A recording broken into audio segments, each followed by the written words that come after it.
કાર્યવાહી કરી હતી। આ ઉપરાંત જિલ્લાના હાઈવે પર અને માર્ગો પર પોલીસની કાર્યક્ષમતા ચકાસી હતી। તદુપરાંત અમરેલીના નાના બસ સ્ટેન્ડ ખાતે રાજકોટ જવા માટે રાહ જોતી એક મહિલાને રાત્રે વાહન ન હોવાથી મહિલા પોલીસને બોલાવી અને તેમની પાસે રાત્રે રોકાણની વ્યવસ્થા કરવી હતી।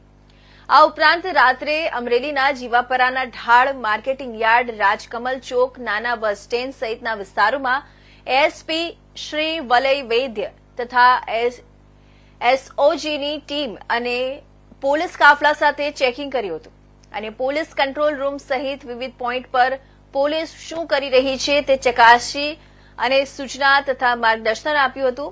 રેન્જ આઈજીપીના સરપ્રાઇઝ ચેકિંગથી પોલીસ તંત્રમાં રાત્રે દોડધામ મચી હતી। ગઈકાલે અને આજે બીજા દિવસે સતત નાઇટ કોમ્બિંગથી પોલીસ તંત્ર સતત દોડતું રહ્યું છે અને અસામાજિક પ્રવૃત્તિ કરનારા તત્વો પણ ભૂગર્ભમાં ઉતરી ગયા છે।